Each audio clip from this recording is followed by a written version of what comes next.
ترائے میرے بیٹے ہیں دو، ایک بیٹی ہے، دو بیٹے نے نبینا دو تے وڈے دیاں پیر ویندے پیو جی تے ایک بندہ ہے کماون والا، آپ ہی شوگر دی مریض ہاں تے بندہ جڑا کدی لبدی ہے کدی نہیں لبدی، حالات تسی ویندے پیو تواڈے سامنے ہے۔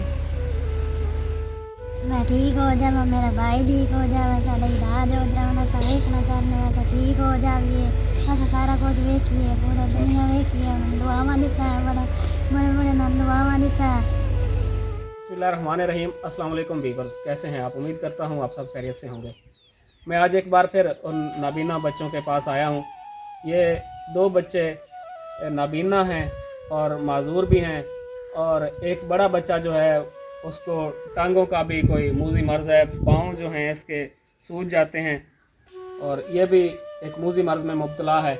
تو چند دن پہلے ہم نے ان کی ایک ویڈیو اپلوڈ کی تھی، اور ویڈیو اپلوڈ کرنے کے بعد چند بہن بھائیوں نے رابطہ کیا اور کچھ ہیلپ ہوئی اس فیملی کی۔ ہم نے راشن بھی پہنچایا، اور اس سے پہلے بھی ہم ان کی ہیلپ کر چکے ہیں نقد رقم سے، اور آج ایک بار پھر میں ایک امانت لے کر ان کی خدمت میں حاضر ہوا ہوں۔ وہ امانت بھی ان کے حوالے کریں گے، پہلے ان سے چند باتیں کرتے ہیں۔ السلام علیکم ماں جی، کی حال ہے؟ یہ حال ہے تواڈے سامنے جڑے ویندے پیو، یہ حال ہے جڑا تسی ویندے پیو، بچے ہی ہوئے دن ترائے بیٹے ہیں تے نبینے نال شوگر دی مریض ہے، بلڈ دی تے حالات ویندے پیو، بندہ ہک کے کیڑی پوری کرے۔ تو ناظرین، یہ ماں جی بتا رہی ہیں کہ ان کے جو شوہر ہیں وہ محنت مزدوری کرتے ہیں، ایک بندہ ہے کمانے والا، اور بتا رہی ہیں کہ خود بھی شوگر کی مریضہ ہیں، اور ان کے جو بچے ہیں یہ نابینا اور معذور ہیں۔ دو، ایک بیٹی ہے، دو بیٹے نے نبینا دو تے وڈے دیاں پیر ویندے پیو جی تے ایک بندہ ہے کماون والا، آپ ہی شوگر دی مریض ہاں تے بندہ جڑا کدی لبدی ہے کدی نہیں لبدی، حالات تسی ویندے پیو تواڈے سامنے ہے۔ ماں جی، اے جڑا چھوٹا بچہ ہے یہ سندا بھی نہیں؟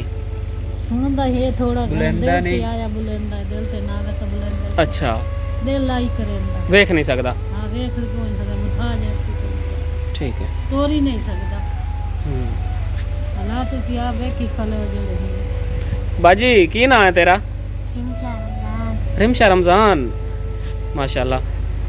تے کی آکھنا چاہنی ہے ویڈیو ویکھن والےاں نوں؟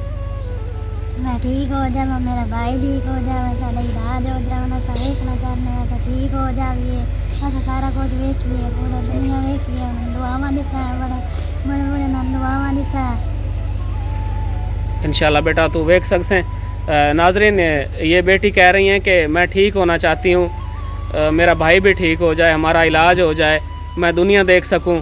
انشاءاللہ بیٹا اسی اپنی طرف کوشش پوری کرے سائیں کہ تہاڈی اسی زیادہ تو زیادہ امداد کروا سکیے، اور تہاڈا علاج بھی ہو جاوے، اور تو انشاءاللہ ویکھ سیں، اور ٹھیک ہے تو دعا کرنی ہے ساڈے واسطے بھی، اور جو لوگ امداد بھیج رہے ہیں تہاڈے واسطے انہاں واسطے بھی ڈھیر ساریاں دعاواں کرنی ہیں۔ ماں جی، سید دانیال شاہ صاحب ہیں، انہاں 10,000 روپے بھیجن تہاڈے واسطے، یہ قبول کرو، انہاں گن لو اور دعا کر دیو انہاں واسطے، گن لو انہاں ماں جی پہلے۔ گنے تواڈے گنے اسی کے گنے، اللہ ڈھیر دے وس، اللہ بچے نال آباد رکھو، کہنے محتاج رب نہ کرو، آمین۔ اللہ بہن دے وہ ساڈی ہمت کریندا پیا تے ہیلپ کریندا پیا، میرے بچے دعا دے سن تے اسی دعا دینے ہاں، روزہ ہی رکھنے ہاں تے دعا نماز 5 ٹائم پڑھنے ہاں، دعا دینے ہاں، تو 8 ٹائم دعا کرنے ہاں، 5 ٹائم دعا کرنے ہاں، اللہ بہن دینے، اللہ ڈھیر دینے، اللہ آمین بچیاں دی زندگی کری، کسے آمین۔ طرح محتاج نہ کرے۔ رمشا بیٹا تو بھی دعا کر دے۔ اللہ نوں اتنا دے، اللہ نوں رنگ لاوے، اللہ نوں نیک بناوے، اللہ نوں نماز پڑھاوے، اللہ آمین بہوں دے انہاں۔ آمین۔ ٹھیک ہے ماں جی، سانوں اجازت دیو، تو انشاءاللہ اسی اپنی کوشش پھر بھی جاری رکھساں کہ تہاڈی زیادہ سے زیادہ اسی امداد کروا سکیے۔ تو ماں جی پیسے گن لو، ایک باری گن لو۔